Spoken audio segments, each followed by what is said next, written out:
Bah oui, il faut bien que je l'admette, dans cette chaîne, je parle de retraite menacée, de systèmes qui s'effondrent, de politiques dévoyées, et je participe d'une certaine manière à ce que cette vidéo va tenter de dénoncer. Un climat d'anxiété qui pèse au-dessus de ton épaule. Mon but, c'est de t'aider à comprendre d'où vient ce bruit pour mieux s'en défaire, et je dois donc aborder ces sujets honnêtement. La vidéo d'aujourd'hui, elle a pour but de démonter, dans la mesure du possible, une partie de ce business de l'anxiété. Cette tendance de notre société à toujours proposer le pire, sans jamais vraiment regarder le meilleur.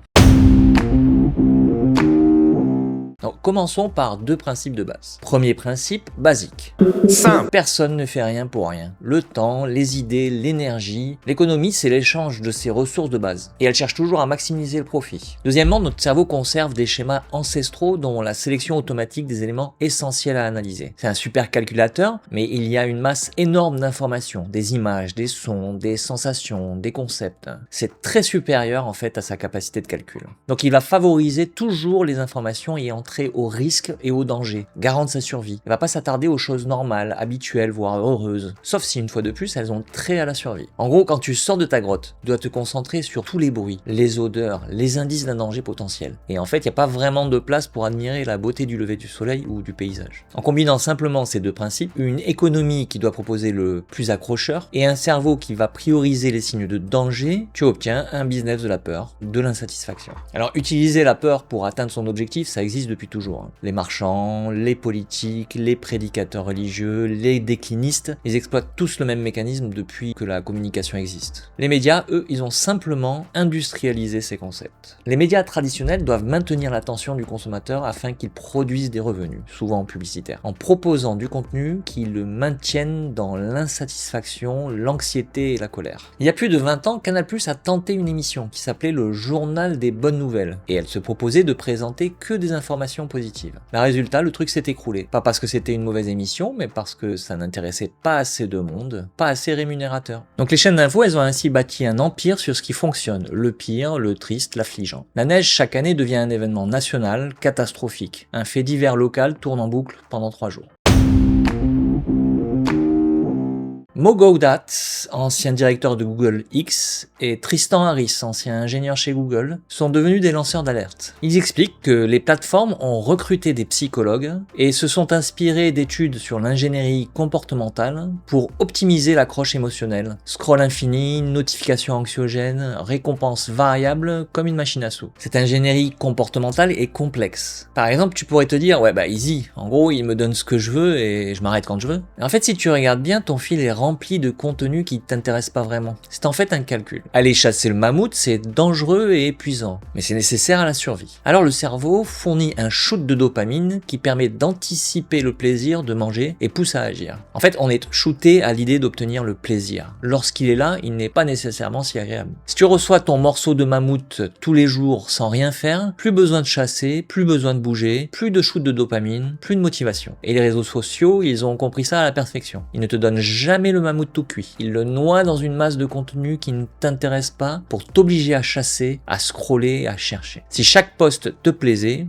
tu t'arrêterais. C'est l'attente qui te retient, pas la trouvaille. Et ce mécanisme, il se limite pas aux réseaux sociaux. Les jeux vidéo compétitifs comme Apex Legends utilisent exactement la même logique. Le jeu ne s'en tient pas uniquement à ton niveau pour te mettre dans des parties avec des gens du même niveau. L'algorithme analyse combien de temps tu tiens à perdre contre des meilleurs avant d'abandonner. Puis il décide au bon moment de te placer dans un lobby plus faible, juste pour que tu gagnes, juste pour que tu reviennes. Encore une fois, si tu gagnais à chaque partie, tu laisserais tomber et tu n'achèterais pas ce skin de Loba qui te fait de l'œil. C'est le même levier de recherche de récompense. Et que tu sois beaucoup plus résilient qu'un autre n'y change rien. L'algorithme s'ajustera à cette résistance en te faisant souffrir plus longtemps. Plus tu restes, plus tu es susceptible de faire un achat cosmétique dans le jeu ou de regarder une pub dans ton fil. Les réseaux sociaux n'ont donc aucun intérêt de mettre en avant un article sur la pensée de Camus par exemple, mais plutôt sur à quel point ton monde est en train de s'écrouler, que ce soit vrai ou non. Le sujet n'est pas là. Les réseaux sociaux, certains jeux vidéo les plus populaires sont gratuits, car le produit, c'est qui ? C'est moi.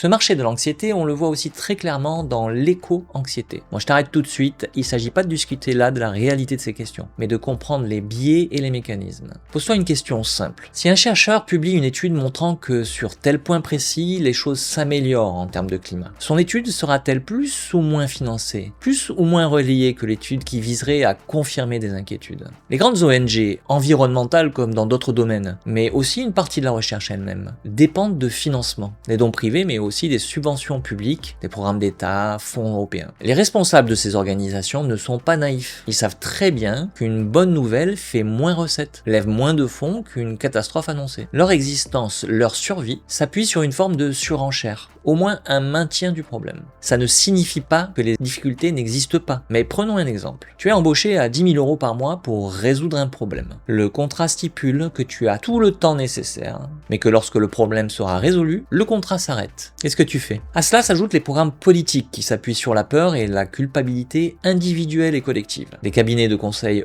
ESG, une industrie qui facture aux entreprises leur mise en conformité verte, les certificats carbone, etc.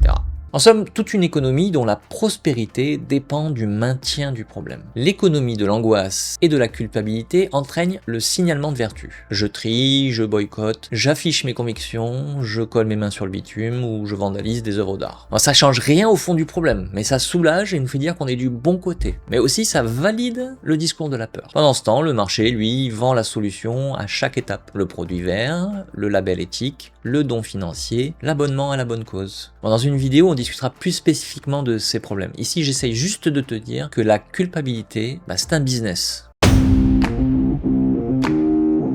Le chômage, la dette, les perspectives sur les retraites ou sur notre état solidaire sont inquiétantes. Après le Covid, près d'un quart des jeunes se considèrent comme dépressifs. Le contexte est donc difficile, mais pas plus que celui des générations qui travaillaient à 14 ans, ni des récessions des années 80, ni de ceux qui ont traversé des guerres. Matériellement, cette génération et les suivantes vivent dans les conditions les moins dures de l'histoire de l'humanité. Donc ce qui a changé, c'est autre chose. C'est qu'on lui a installé une angoisse permanente. Le monde brûle, le monde meurt, et c'est ta faute, car t'en fais pas assez. Mais cette angoisse qu'on ne peut jamais résoudre, parce que son maintien est le fondement de cette économie, ça ne débouche pas sur de l'action, ça débouche sur du mal-être. Et reprendre la main sur ce mal-être, ça demanderait de la concentration, de la patience, la capacité à tenir un effort long. Sauf qu'à l'adolescence, la période précise où l'attention se construit, une génération entière a eu dans la poche un objet conçu pour capter et retenir l'attention le plus longtemps possible. Résultat, difficulté à lire un texte long, à terminer quelque chose de complexe, à mettre en relation un effort continu avec un résultat futur, ou simplement à s'ennuyer sans remplir immédiatement le vide. Et puis une baisse continue du niveau scolaire depuis 15 ans. Alors on invente des concepts, des diagnostics, des cases, la charge mentale, le burn-out, le TDAH pour qui n'arrive plus à se concentrer. Chacun de ces mots décrit quelque chose de réel, mais la multiplication de ces concepts déplace aussi la cause à l'extérieur de toi. Avant, on appelait ça un souci, une difficulté, un truc à régler ou un coup dur. Maintenant, c'est une pathologie qui te tombe dessus pour laquelle tu ne peux rien. Et la réponse, plus d'État, plus de filets de sécurité, plus de coach, plus d'applications de bien-être, plus de feel good. Une économie entière construite pour gérer ce qu'elle ne résout jamais puisque dépendante de l'existence du problème. Le résultat, c'est que tu finis par ne plus rien maîtriser. La moindre friction sociale, un conflit, un effort, un refus devient insurmontable parce qu'on t'apprend à trouver ta case, ton diagnostic, ton trouble, on t'apprend à te replier sur toi-même. L'alternative, c'est d'accepter la difficulté, la contradiction, la friction, le temps long, qui constitue en fait la condition humaine, l'expérience constructrice et la naissance de l'art ou de la philosophie. Alors on va faire l'inverse. On va arrêter de chercher une excuse extérieure à tout. On va appeler les choses par leur nom. Who's your daddy? La semaine prochaine, on s'attaque à quelques mensonges bien installés sur les enfants, sur l'écologie, sur ce qu'on te fait croire responsable de tout ça. Rien que ça mérite sa propre vidéo. Je suis pas vraiment sûr à ce stade que ma vidéo ait diminué l'attention, mais bon. La semaine prochaine, on aura un épisode dense sur des solutions. D'ici là, dis-moi en commentaire ce que tu en penses de ces sujets. C'est vraiment mon seul moyen de prendre la température. Dis-moi si tu aimes ce type de sujet plus sociétal. Et puis abonne-toi si c'est pas déjà fait. Seuls 25% des viewers sont abonnés. Et puis un petit pouce, ça fait toujours plaisir. Bon, allez, je te dis à la semaine prochaine. Et en attendant, tiens bien raide et pas mollo.